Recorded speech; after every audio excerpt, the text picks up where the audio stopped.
Good morning. Today's book is another one of my favorites. It is called Bears Don't Read by Emma Chichester Clark. What do you think? Do you think bears can read? I see something on the back. Once upon a time, there was a large brown bear who found a book lying under a tree.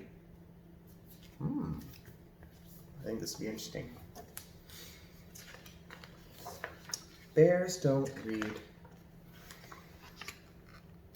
This book belongs to George. I wonder who George is. Let's find out. Most days, George sat on the bench at the edge of the woods and stared out at the distant hills. He wondered about life. Oh, life is lovely, he thought. Tra-la-la and all that.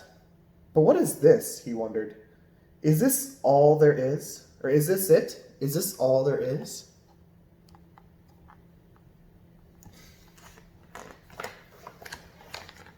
His brothers and sisters never wondered about anything. They were perfectly happy chatting, fishing, doing the usual bear things, and telling the same old stories over and over again. But George was bored. He didn't want to do the usual bear things anymore. He wanted other things. But what? He wondered.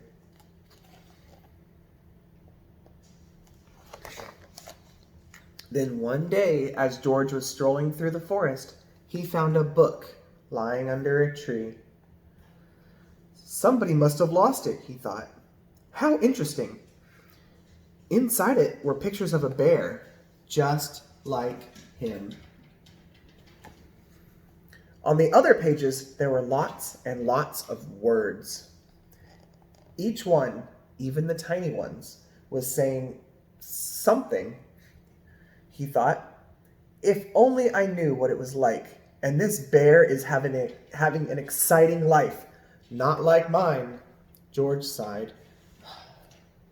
But then, he had a brilliant idea. He rushed home to tell the others. What do you think his idea is? I wonder. I'm going to town to find the owner of this book, and I'm going to ask them to teach me to read, he said. You don't want to go there, said his brother. They don't like bears in town. But I want to learn how to read, said George. That's just silly, said his sister. Bears don't read. Why can't you be happy doing normal bear things? But George would not be put off. He waved goodbye and headed towards the long road into town with the book under his arm. What do you think's going to happen when he gets to town? George walked for a whole day and a whole night, stopping to rest on a grassy hill under the sparkling sky. Before he slept, he opened the book again and gazed at all the words. Already, he felt that the world was a more interesting place. The next morning, George rose with the sun, and by midday, he could see the town in the distance. He smiled. It looked pretty. There must be so many people who know how to read there, he thought, and lots of new stories that they can tell me.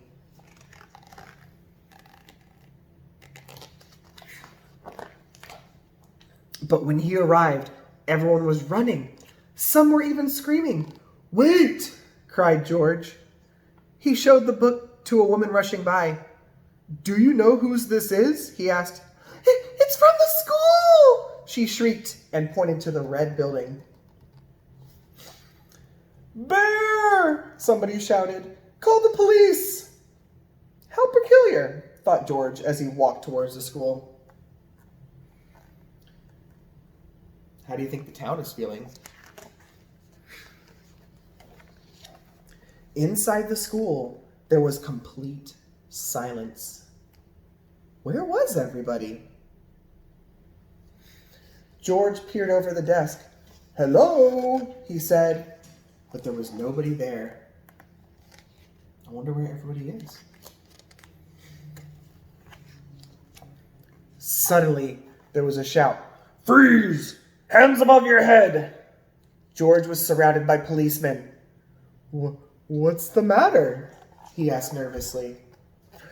"You're a gigantic great grizzly bear," shouted the chief of police. "That's the matter." They moved towards him, holding up their shields.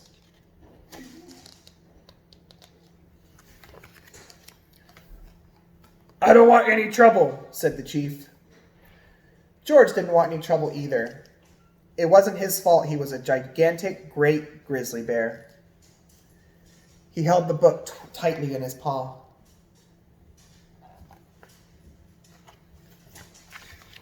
Just then, the doors burst open, and in walked a little girl called Clementine with her mother. "Hey!" cried Clementine. "That's my book! And that's my bear! That's the bear in my book!" "This is a dangerous animal!" roared the chief. "Stand back!" "He doesn't look dangerous to me," said Clementine. "No," said George. "I'm not that sort of bear at all. I was just hoping someone could teach me to read." "Silence!" roared the chief.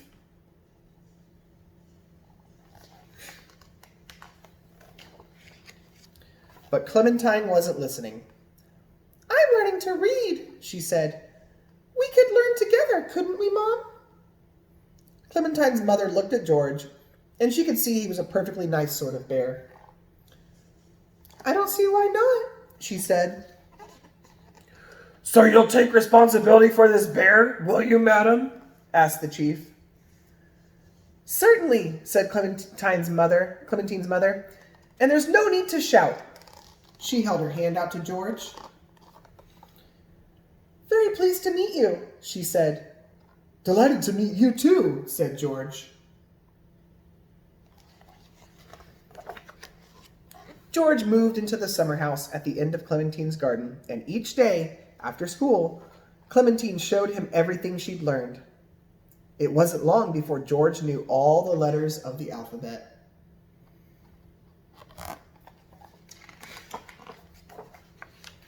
George didn't find reading easy at first. Even though he tried hard, he often made mistakes. But, luckily, Clementine was a kind and patient teacher. Sometimes the chief came by to see how they were getting on. He brought a book of his favorite poetry to read aloud to George. "My love is like a red, red rose." He's not shouting anymore. Did you notice that? I wonder why. Then one day, Clementine said, "I bet you can read this whole book now, all by yourself." George opened it and began. "Once upon a time, there was a large brown bear who found a book lying under a tree."